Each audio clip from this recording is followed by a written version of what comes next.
Hello, bonjour à tous. Et là, tout le monde applaudit. Ouais. J'espère que vous allez bien. Aujourd'hui, je parle de la médiation de la consommation, quelque chose qui est obligatoire depuis 2016 et que la moitié des gens ne sont pas au courant. Donc, on va voir ça dans cette vidéo tout de suite. Allez, salut. Bon, c'est quoi la médiation de la consommation? C'est un organisme qui va défendre ton client en cas de litige commercial avec toi. Il faut savoir que c'est une obligation depuis 2016 dès lors que tu factures des particuliers.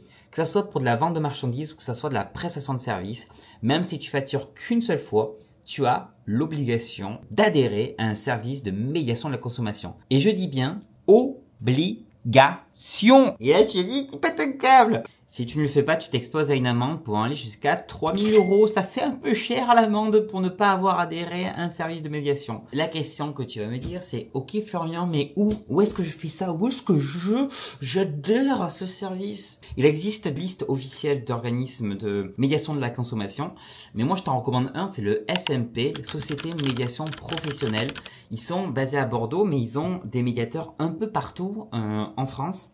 Et il faut savoir que tu vas payer l'adhésion 30 € pour 3 ans. Donc ça fait 10 € par an. Il faut savoir que c'est pas tout. Ça, c'est juste le prix de l'adhésion. Mais si ton client fait appel à ton médiateur, tu dois payer le coût de la médiation. Donc tu dois payer la personne qui va intervenir pour faire la médiation avec ton client. En fait, quand même, pour t'expliquer à quoi ça sert cette médiation de la consommation, c'est la loi prévoit que tout consommateur, donc un client particulier, a le droit d'être, on va dire, protégé pour faire valoir ses droits en tant que consommateur.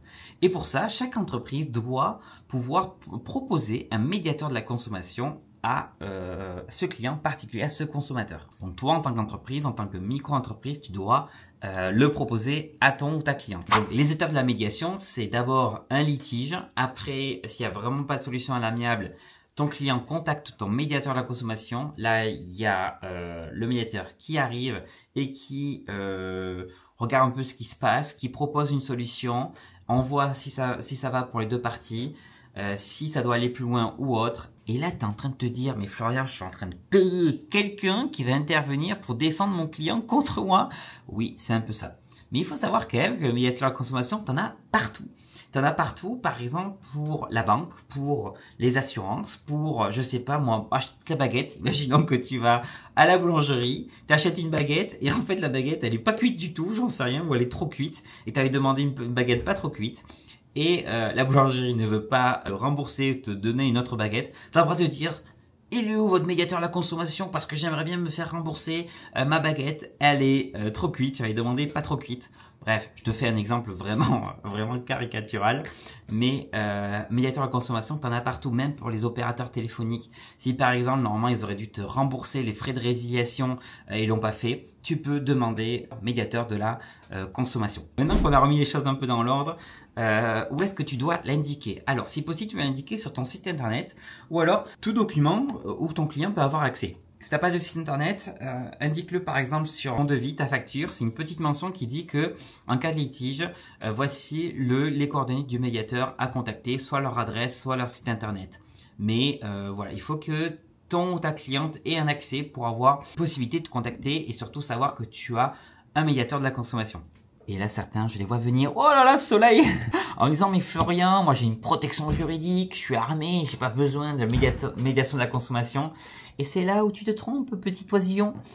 La protection juridique est peut-être pour un litige juridique. Par exemple, ton client t'attaque en justice ou des choses comme ça. Pas pour un litige commercial.